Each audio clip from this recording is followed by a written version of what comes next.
Prima di essere una delle più spaventose creature del cinema horror di tutti i tempi, una creatura che si ricicla di anno in anno e si rinnova, il vampiro è stato una superstizione popolare, autentica, vissuta dalle persone in carne e ossa. Ma è stato soltanto dopo che alcuni scrittori ne hanno fatto il protagonista di opere destinate all'immortalità che il vampiro è diventato ciò che oggi conosciamo, con una lenta, ma neanche tanto, evoluzione. Oggi qui su Broken Stories voglio parlarvi di 3 storie chiave che hanno fatto del vampiro ciò che oggi è, cioè un'icona intramontabile. Ne parliamo grazie alla mostra Vampiri che si tiene a Bologna, a Palazzo Pallavicini, dal 20 settembre 2025 al 18 gennaio 2026. La mostra vi offre questo video ed è organizzata da Alter Ego Experience. Ne parliamo tra un po', approfondiamo questo evento incredibile, dopo la sigla e un po' di discussione sui vampiri letterari.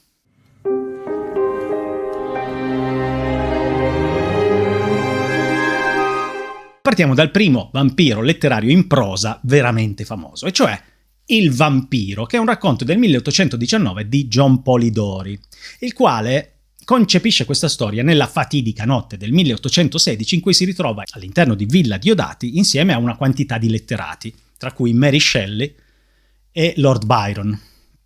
Quella notte John Polidori, per rispondere a una scommessa su chi avrebbe inventato la storia più spaventosa, scrive, o per meglio dire concepisce, e inizia a scrivere Il vampiro, mentre Mary Shelley, come sappiamo, inizia a scrivere Frankenstein.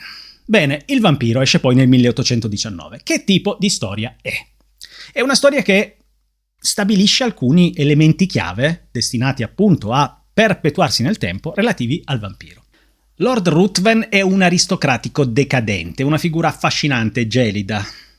Aubrey, un gentiluomo, giovane gentiluomo londinese, ne rimane affascinato, diventa suo amico e comincia a viaggiare con lui per l'Europa, ma arrivato a Roma scopre che Lord Ruthven indulge in abitudini alquanto criticabili, seduce le ragazze senza alcuno scrupolo e rovina finanziariamente svariati individui giocando a carte con loro. Decide quindi di separarsi da questa figura inquietante e si reca in Grecia, dove si perde nella ammirazione e contemplazione dei resti dell'antica civiltà ellenista. Qui conosce anche Iante, una ragazza di cui si innamora, molto semplice, una ragazza del popolo, ed è proprio lei a introdurlo al folklore relativo ai vampiri, che sostiene esistano davvero. Ci sarà una spedizione in una zona boschiva, Iante perderà la vita durante questa spedizione a causa di un attacco da una figura misteriosa, probabilmente un vampiro, e il nostro Aubrey, tipico ragazzo romantico di alti valori, cadrà malato e febbricitante per lungo tempo. Al suo risveglio, Lord Ruthven è al suo fianco, lì al suo capezzale, e torna a essere un amico fidato, fino a un attacco di briganti nel quale vengono rapiti entrambi, Lord Ruthven è ferito a morte e fa promettere al giovane che per almeno un anno dopo la sua morte, anzi per un anno esatto dopo la sua morte, non parlerà a nessuno di Lord Ruthven stesso e di ciò che ha appreso e apprenderà su di lui.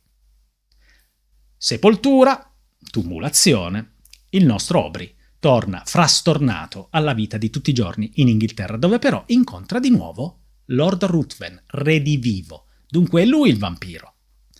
Ma purtroppo il giuramento, la promessa che è stata stretta, non permette a Aubrey, che è un ragazzo tutto ad un pezzo, di rivelare all'alta società londinese che ha a che fare con un individuo pericolosissimo, un vampiro, una creatura soprannaturale.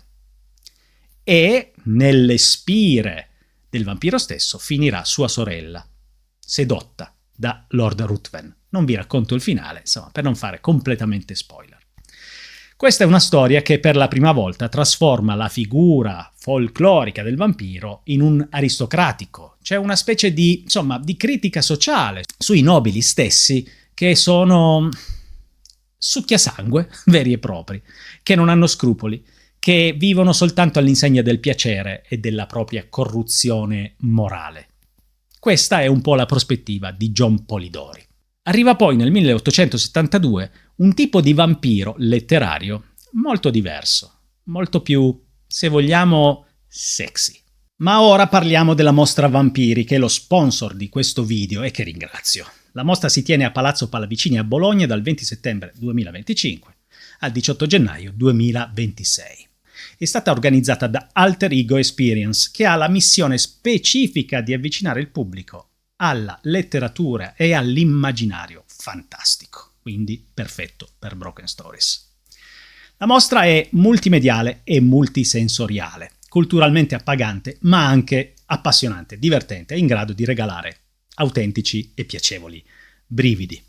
7 sale tematiche per vivere un viaggio che vi porterà a conoscere i personaggi folclorici, storici e letterari che hanno contribuito a generare l'immagine del vampiro, dai miti del Medioevo ellenico, passando per il folklore balcanico, fino al mondo gotico ottocentesco. Qui sotto in descrizione trovate il link al sito per approfondire e soprattutto il link per acquistare i biglietti, che io vi invito a procacciarvi quanto prima. E torniamo ora ai 3 vampiri letterari che devi assolutamente conoscere. Se il vampiro di John Polidori è il primo succhiasangue moderno, Carmilla è la prima vampira donna.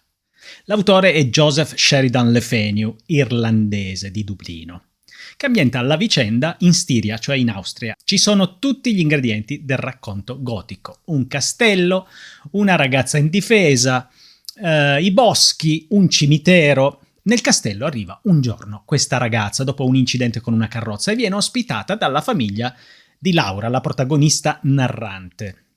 Una famiglia composta solo dal padre, vedovo. Carmilla è una ragazza molto giovane, molto graziosa, ma alquanto singolare perché non ama frequentare la chiesa, di notte si aggira sinistramente intorno al castello e ha una attrazione piuttosto morbosa nei confronti di Laura. Ebbene sì, Carmilla è omosessuale. Joseph Sheridan Le Fanu ha il coraggio nel 1872 di introdurre questa tematica, una latente sensualità che serpeggia per tutta la storia, il desiderio sessuale insieme alla pulsione di morte di Carmilla, che solo poco alla volta si rivela una creatura sinistra. Una storia precedente viene introdotta per raccontare che un'altra ragazza, denominata Mircalla, ha vampirizzato, ha ucciso la figlia di un generale, amico del padre di Laura. Viene introdotto per la prima volta, in questo tipo di racconto, l'avversario chiave del vampiro, cioè l'esperto, in questo caso, di occultismo. Carmilla è una storia, che introduce anche elementi innovativi e che influenzeranno poi il vampiro più famoso di tutti. In questa storia assistiamo alla uccisione della vampira attraverso un paletto conficcato nel cuore, che è poi un simbolo abbastanza evidente anche della repressione definitiva di una pulsione erotica. Carmilla differisce dal vampiro di Polidori perché introduce tutti questi elementi erotici, di latente omosessualità. Il primo vampiro donna è anche un po' vittima di se stessa. Non è soltanto come il vampiro di Polidori, un seduttore malefico, ma una vera e propria tossicodipendente da attenzione, perché vuole l'attenzione delle sue vittime, di cui si innamora davvero in un certo senso, e poi dipendente naturalmente dal potere vivificante del sangue delle vittime stesse.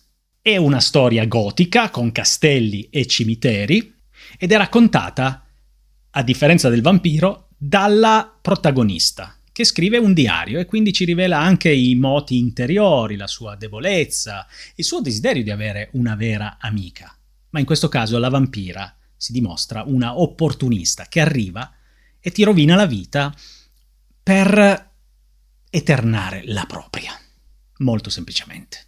Un vero parassita. Ma il parassita succhiasangue più famoso di tutti, come certo avrete già immaginato, è Dracula. Il romanzo è del 1897. L'autore è un altro dublinese, Bram Stoker, che raccoglie l'eredità delle precedenti incarnazioni letterarie del vampiro per comporre un'opera veramente immortale e polifonica. Se Polidori scrive un racconto in terza persona esterna, cioè con un narratore onnisciente che è lui stesso, e invece Le Fanu utilizza la forma diaristica con la voce singola di Laura a raccontarci la vicenda, Bram Stoker preferisce comporre un romanzo in cui tanti protagonisti scrivono il proprio diario o le proprie lettere o comunque le proprie testimonianze di ciò che sta accadendo. In questo modo otteniamo una specie di forma di racconto oggettivo che ci dà veramente l'impressione di partecipare a una cronaca realistica di fatti realmente accaduti.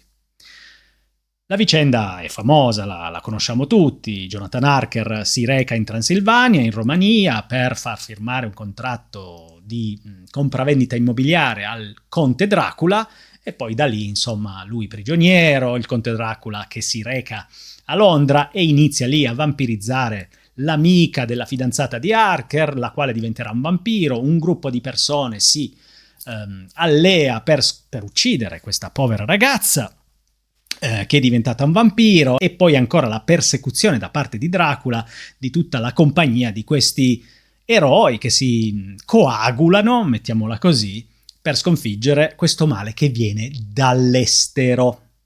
Cosa fa Bram Stoker? Intanto crea il vampiro definitivo, che non è un seduttore in senso proprio letterale come quello di Polidori, ma è sì un aristocratico, privo di qualsiasi morale. È un uomo che ha, insomma, una carica in qualche modo erotica alla pari di Carmilla, ma meno sottile, ed è soprattutto la rappresentazione di diverse istanze segrete che si insinuano nel romanzo. Sì, è la decadenza morale, la mancanza di un'etica, sì, è una sessualità che non è abbastanza repressa, ma è anche lo straniero che viene dall'estero per invadere l'Inghilterra, un'Inghilterra vittoriana verso il suo declino, un impero britannico che si sta sfaldando, e quindi una paura da parte dei lettori di Bram Stoker che l'epoca in cui hanno vissuto finora, con tutte le sue certezze, stia crollando, e crolla attraverso la manifestazione di stranieri che arrivano, ci invadono e ci rubano il lavoro. No, in questo caso ci rubano il sangue, ma fondamentalmente poi notate che siamo lì. Ci sono anche altre interpretazioni del vampiro più famoso di tutti, di Dracula. Ci sono interpretazioni politiche, per cui avremmo in Dracula l'emblema di una industrializzazione che arriva a modificare gli equilibri produttivi, economici. Sono tante le possibilità di leggere tra le righe Dracula. Fatto sta che la storia raccontata da Bram Stoker mette insieme tutte le esperienze letterarie precedenti e le esalta in un romanzo corale, in un romanzo che è più lungo dei racconti di cui vi ho parlato finora e che ha un enorme successo. C'è poi naturalmente tutto il tema della religione, perché nell'epoca vittoriana di Bram Stoker il cristianesimo era molto sentito e Dracula rappresenta sicuramente una figura diabolica, una totale assenza di religiosità, o forse proprio la negazione della fede, in un certo senso. La bestemmia che si aggira tra gli esseri umani.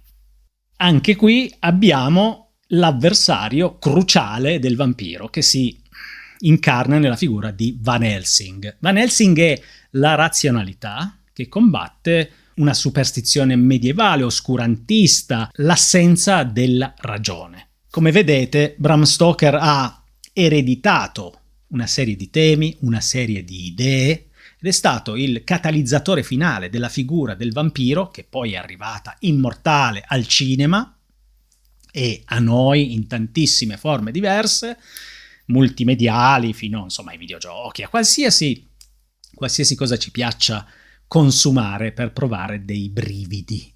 Chissà se Bram Stoker lo immaginava. Bene, questo è tutto per oggi. Se non avete ancora letto queste 3 storie, vi invito a farlo. Qui sotto vi metto il link per acquistarle. E vi ringrazio chi è passato di qui per caso ed è arrivato fino alla fine del video, chi è iscritto, chi si iscrive adesso e naturalmente gli abbonati che aiutano questo canale con il loro sostegno. Se volete anche voi abbonarvi, qui sotto c'è un tasto e scoprirete quali sono i vantaggi. Ma soprattutto, mi raccomando, andate a visitare la mostra Vampiri.